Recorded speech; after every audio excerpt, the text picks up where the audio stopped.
بسم الله الرحمن الرحيم إن الحمد لله نحمده ونستعينه ونستغفره من يهده الله فلا مضل له ومن يضلل فلا هادي له وأشهد أن لا إله إلا الله وحده لا شريك له وأشهد أن سيدنا ونبينا وحبيبنا وشفيعنا وقرة أعيننا محمدا عبده ورسوله صلی اللہ تبارک و تعالی علیہ وعلی آلہ واصحابہ وازواجہ وذریتہ وبارک وسلم تسلیما کثیرا اما بعد فاعوذ باللہ من الشیطان الرجیم بسم اللہ الرحمن الرحیم ولو ان اہل القرى آمنوا واتقوا لفتحنا علیہم برکات من السماء والارض ولكن كذبوا فأخذناهم بما كانوا يكسبون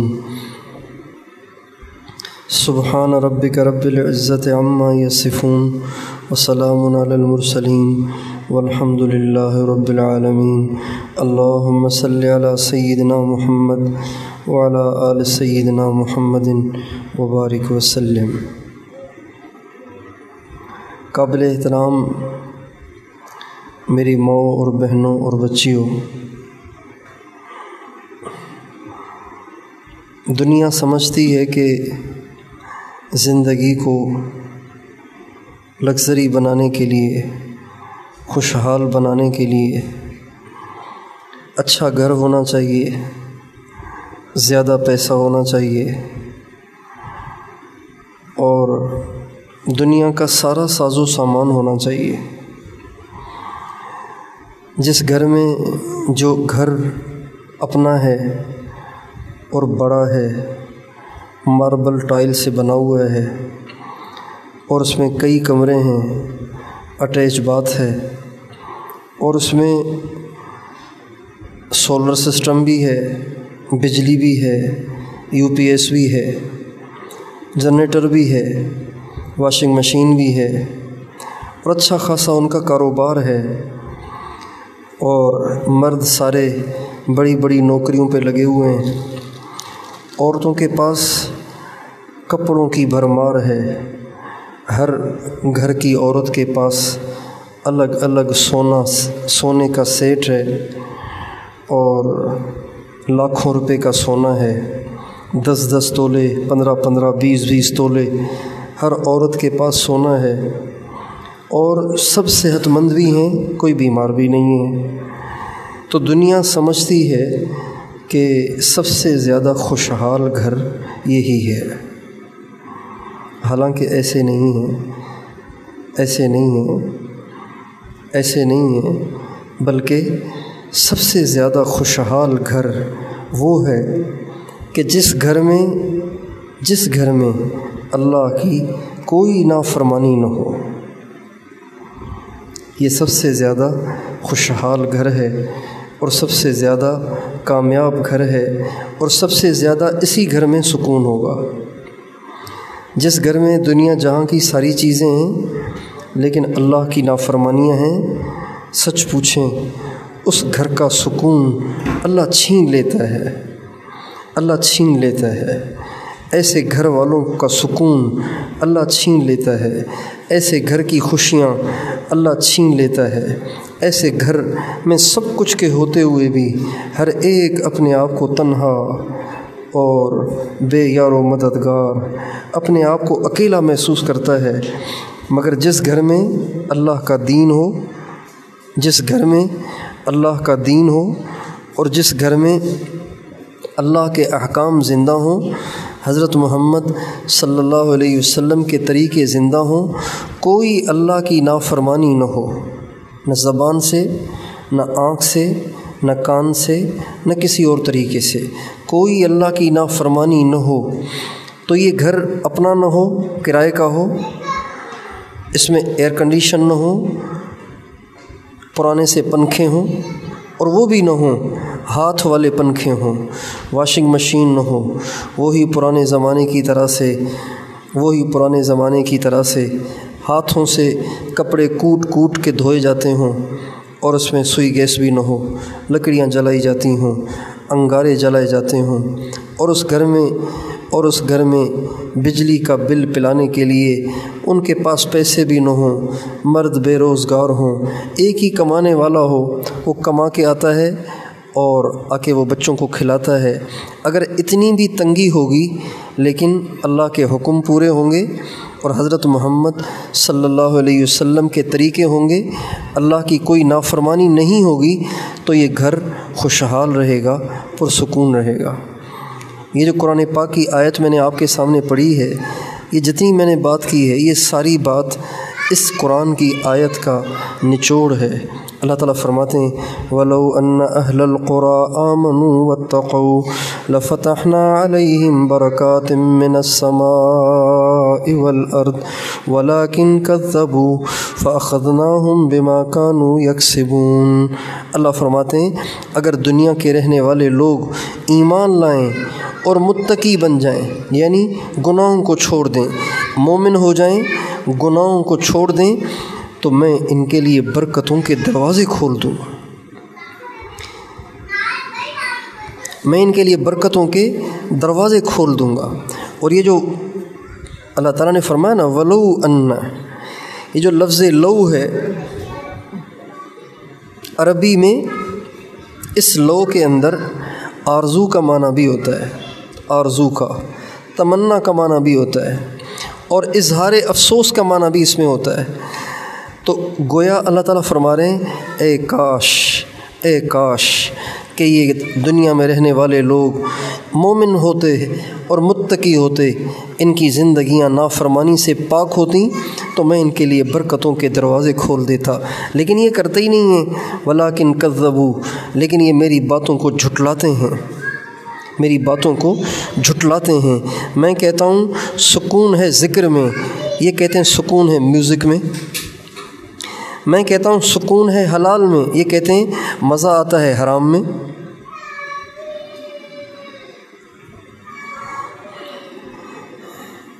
میں کہتا ہوں غیبت سے بچو، غیبت ان کا محبوب مشغلہ بن گئی۔ میں کہتا ہوں عورتیں پردہ کریں، عورتیں کہتی ہیں ہمیں تو مردوں کے شانہ بشانہ چلنا ہے۔ میں کہتا ہوں جب مؤذن کی اذان آئے تو مرد عورتیں سب کام چھوڑ چھاڑ کے پہلے میرے سامنے حاضری دو اور اپنے بندہ اور بندی ہونے کا اظہار کرو، اور یہ کہتے ہیں ہمارے پاس ٹائم ہی نہیں ہے، ہمارے پاس ٹائم ہی نہیں ہے۔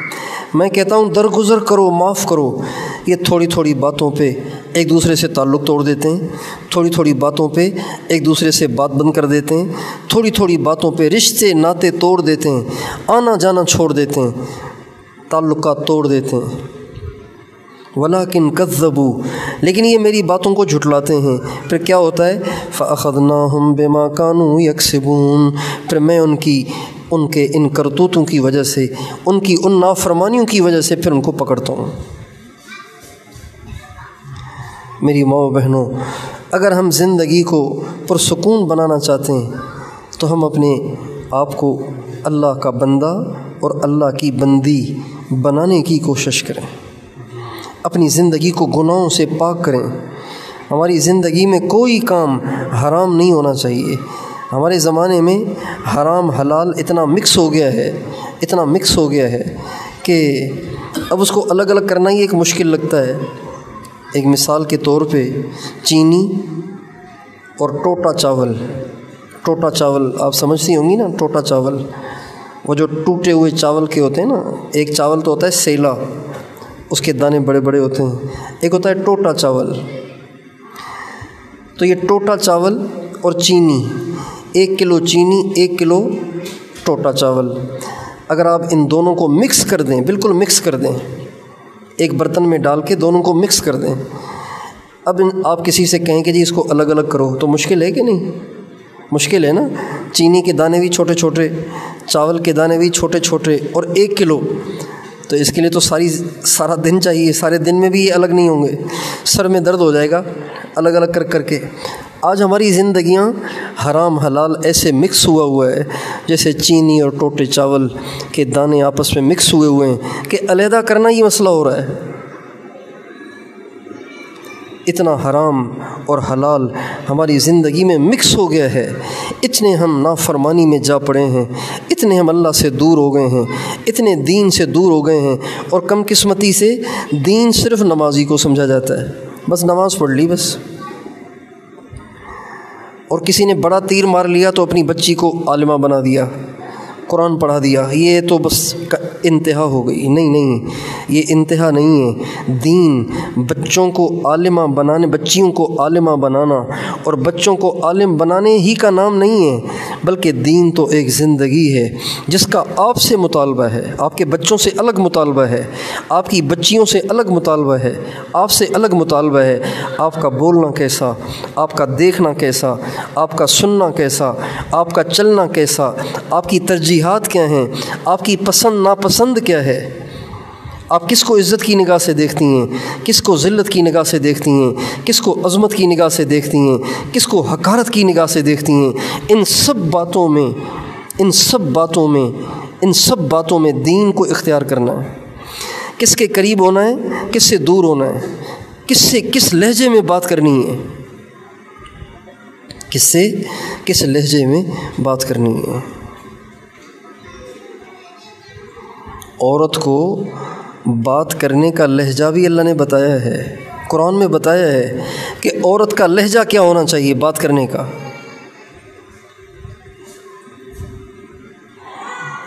آپ کے دروازے پہ آپ کے خاوند کے بارے میں، آپ کے والد کے بارے میں، آپ کے بھائی کے بارے میں کوئی مرد پوچھنے آیا تو اب اس کو جواب کیسے دینا ہے، یہ قرآن نے بتایا ہے۔ قرآن نے لہجہ بھی بتایا ہے کہ لہجہ کیسا ہونا چاہیے۔ اسلام صرف نماز کا نام نہیں ہے، اسلام صرف قرآن پڑھنے کا نام نہیں ہے۔ بہت سے لوگوں کو عادت ہوتی ہے ہاتھ میں تسبیح رکھنے کی، وہ تسبیح پڑھتے رہتے ہیں، غیبت بھی کرتے رہتے ہیں، ادھر سبحان اللہ ادھر غیبت، ادھر الحمدللہ ادھر غیبت، ادھر لا الہ الا اللہ ادھر غیبت، ادھر اللہ اکبر ادھر غیبت۔ توبہ توبہ، عجیب بات ہے۔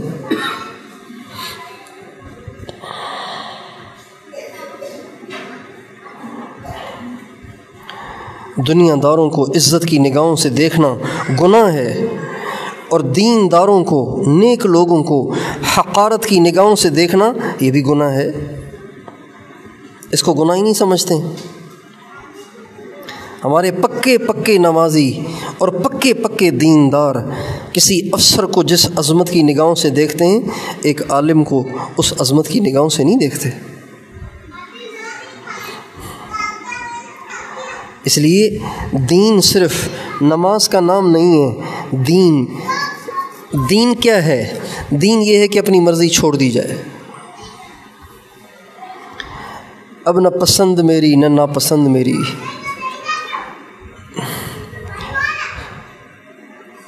نہ میں نے اپنی مرضی سے کسی کو بڑا جاننا ہے، نہ اپنی مرضی سے کسی کو چھوٹا جاننا ہے، نہ اپنی مرضی سے کسی چیز کو پسند کرنا ہے، نہ اپنی مرضی سے کسی چیز کو ناپسند کرنا ہے، نہ اپنی مرضی سے کسی سے جڑنا ہے، نہ اپنی مرضی سے کسی سے ٹوٹنا ہے، نہ جوڑنا ہے نہ توڑنا ہے۔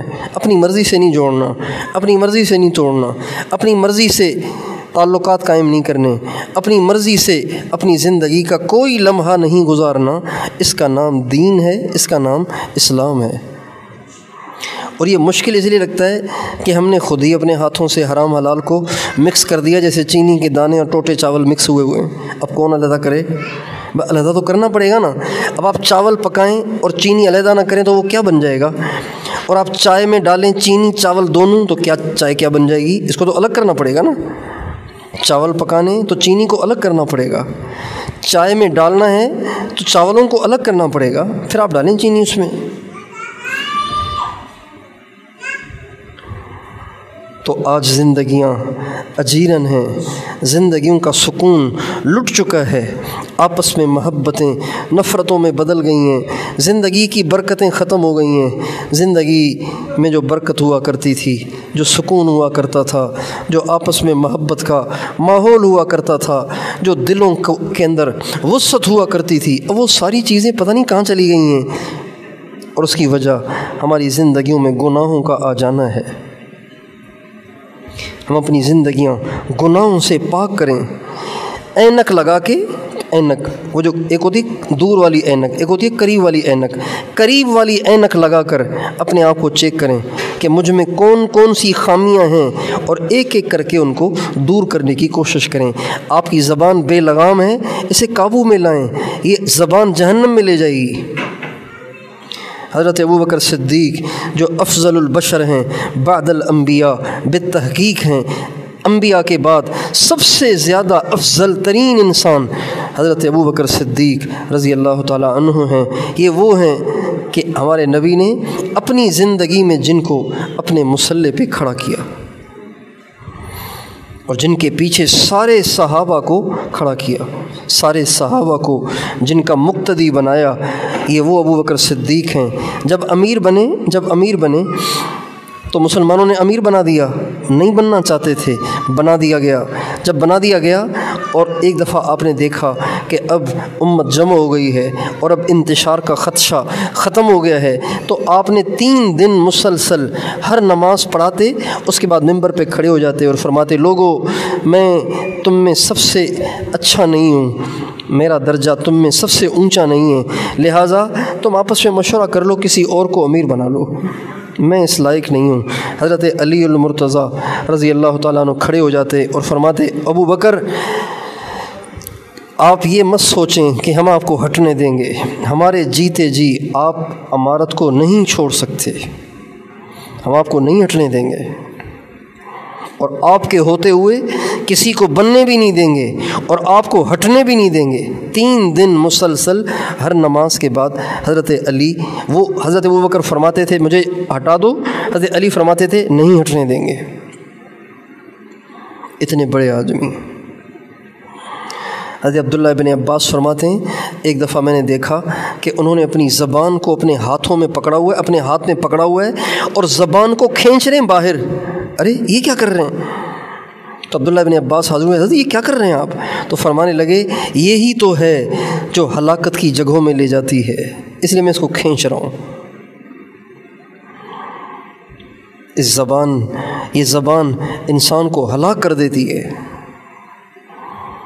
کہتے ہیں جرمہ صغیر و جرمہ کبیر، اس کا سائز تو بہت چھوٹا ہے لیکن اس سے نکلنے والے جو بول ہیں، یہ بول زندگیاں برباد کر دیتے ہیں، زندگیاں برباد کر دیتے ہیں، نیندیں اڑا دیتے ہیں۔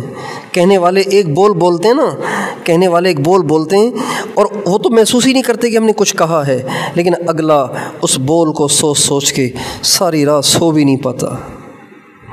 یہ زبان اتنی زہریلی ہے، اتنا زہر یہ اگلتی ہے، سانپ کی پھن میں اتنا زہر نہیں ہے جتنا اس چھوٹی سی زبان کے اندر زہر ہے۔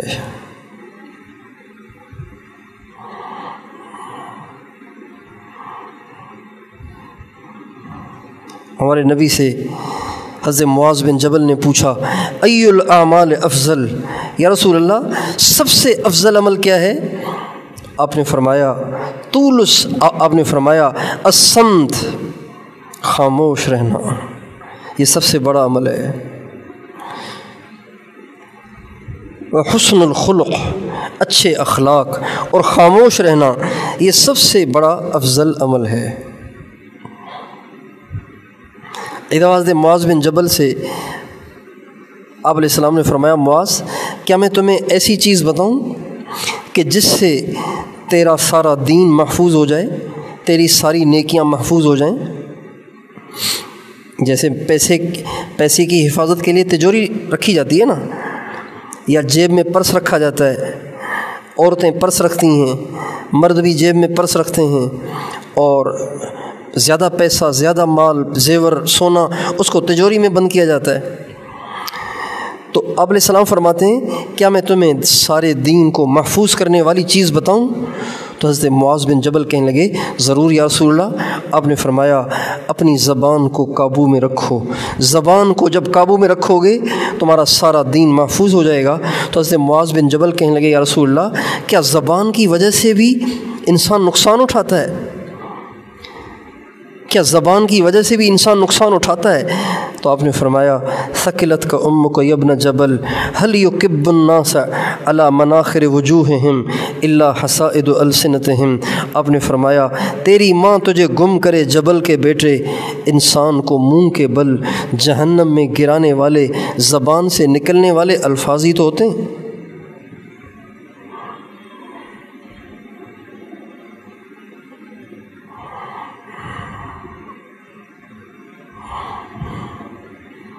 اس لیے ہمیں اپنی زندگی کو حرام سے پاک کرنا ہے، کسی کا مذاق نہ اڑائیں۔ وَلَا يَسْخَرْ قَوْمٌ مِّن قَوْمٍ عَسَىٰ أَن يَكُونُوا خَيْرًا مِّنْهُمْ وَلَا نِسَاءٌ مِّن نِّسَاءٍ عَسَىٰ أَن يَكُنَّ خَيْرًا مِّنْهُنَّ وَلَا تَلْمِزُوا أَنفُسَكُمْ وَلَا تَنَابَزُوا بِالْأَلْقَابِ بِئْسَ الِاسْمُ الْفُسُوقُ بَعْدَ الْإِيمَانِ وَمَن لَّمْ يَتُبْ فَأُولَٰئِكَ هُمُ الظَّالِمُونَ۔ اللہ تعالیٰ فرماتے ہیں کوئی کسی کا مذاق نہ اڑائے، تمہیں کیا پتہ شاید وہ اللہ کی نظروں میں تم سے زیادہ اچھا ہو۔ کوئی عورت کسی عورت کا مذاق نہ اڑائے، شاید وہ عورت جس کا تم مذاق اڑا رہی ہو وہ اللہ کی نظروں میں تم سے زیادہ اچھی ہو۔ کسی کو برے نام سے نہ پکارو، یہ بہت بری بات ہے۔ اور اللہ فرماتے ہیں جو ان باتوں سے توبہ نہیں کرے گا وہ بہت بڑا ظالم ہے، بہت بڑا ظالم ہے۔ عورتیں ظالم اس کو سمجھتی ہیں جو اپنی بیوی کی پٹائی کرتا ہو، صرف اس کو، وہ بھی ظالم ہے، وہ بھی ظالم ہے، مگر وہ بھی ظالم ہے جو اوروں کا مذاق اڑاتا ہے۔ وہ عورت بھی ظالم ہے جو عورتوں کو حقارت کی نگاہوں سے دیکھتی ہے، نگاہوں میں اوروں کی حقارت کو بیان کرتی ہے۔ عورتیں بیٹھتی ہیں نا تو آنکھوں میں اوروں کا مذاق اڑاتی ہیں۔ اللہ کہتے ہیں اگر تم نے توبہ نہ کی نا تو تم بھی ظالم ہو۔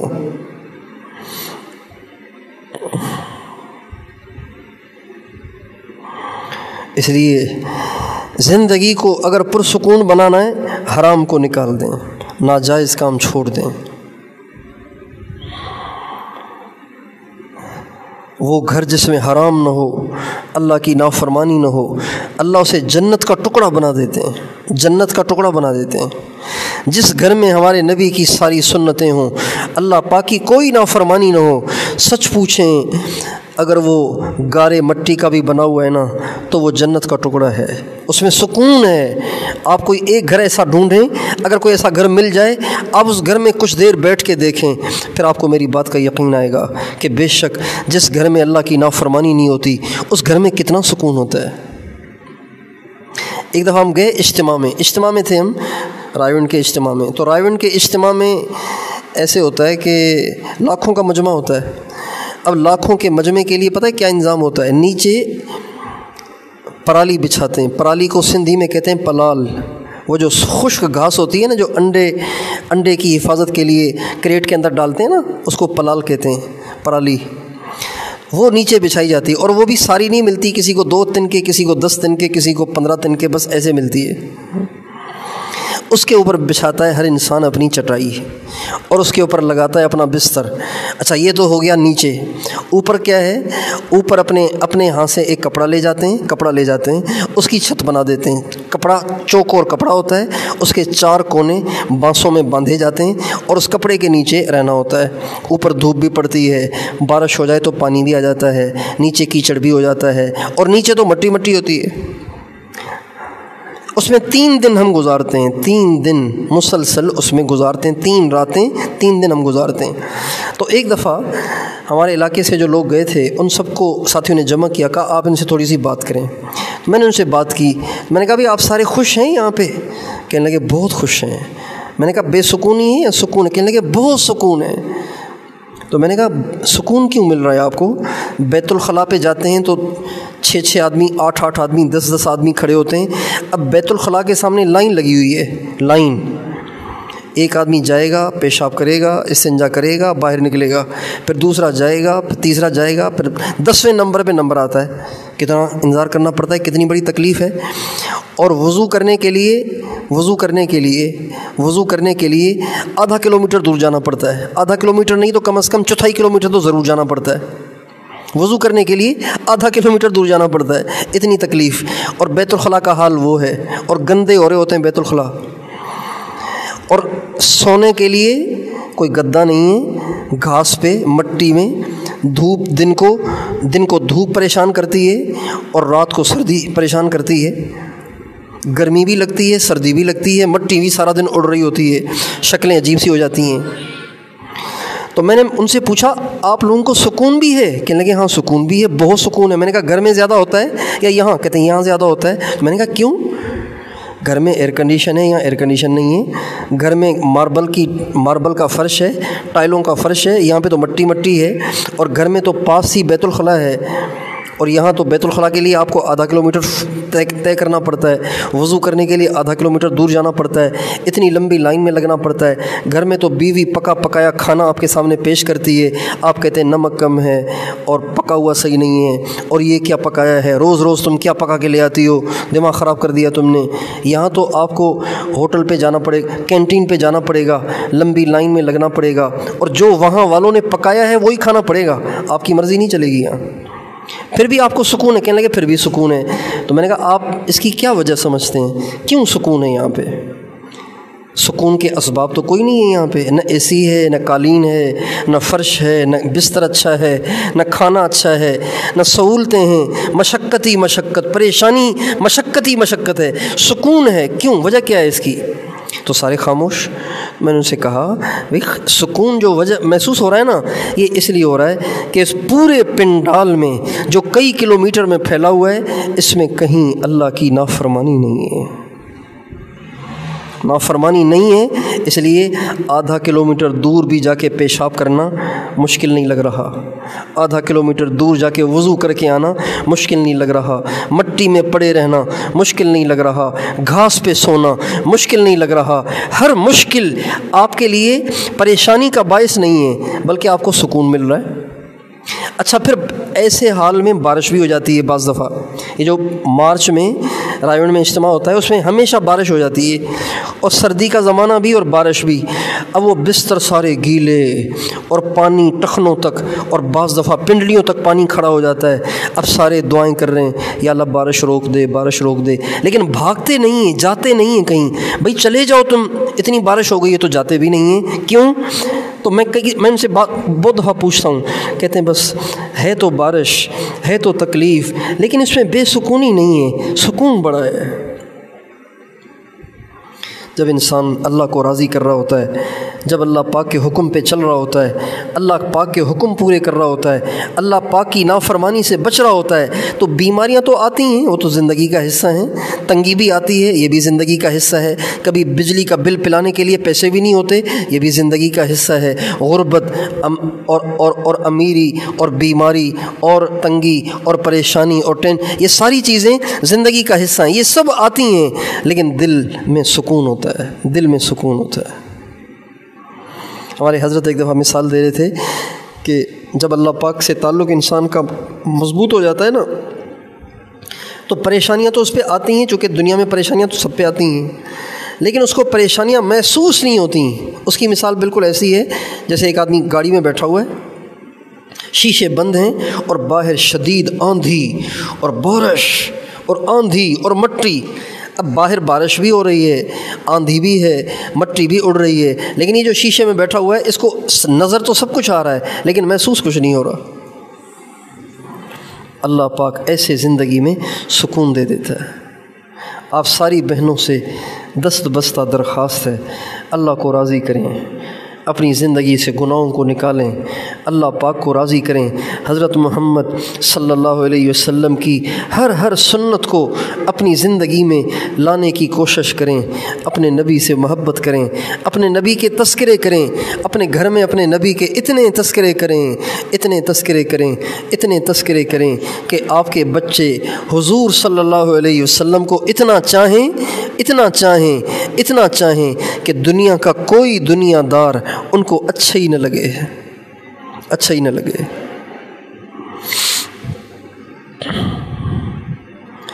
جن کا 10 کروڑ کا بنگلہ ہو،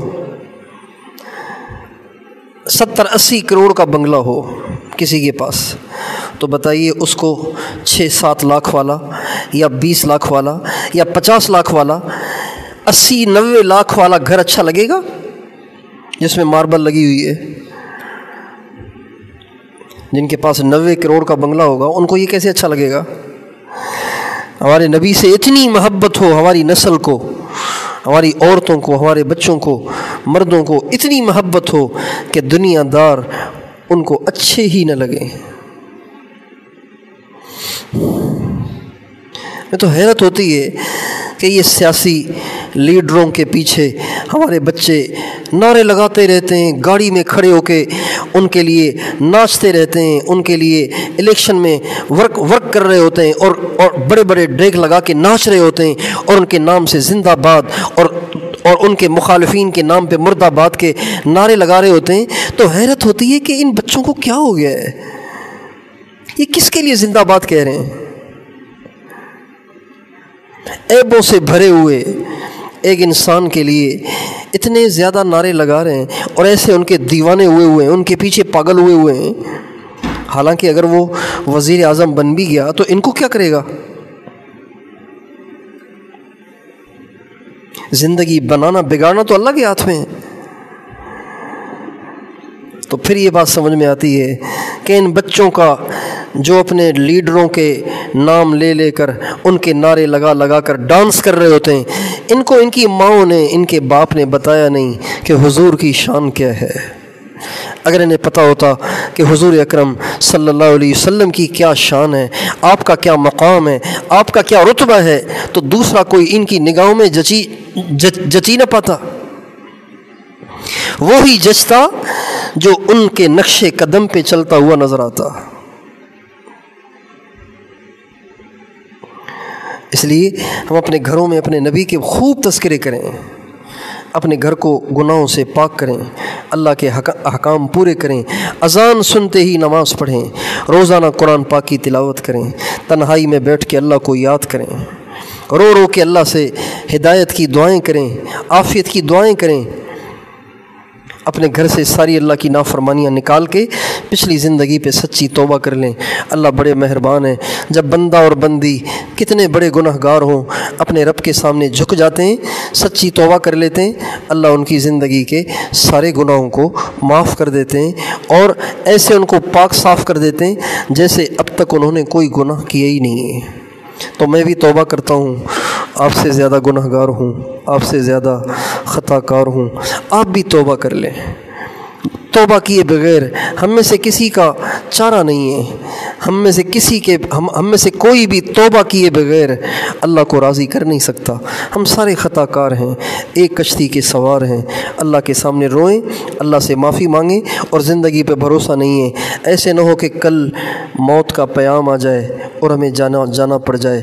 اگر ہم توبہ طائب نہ ہوئے اور ہماری تیاری نہ ہوئی تو قبر میں کیا بنے گا؟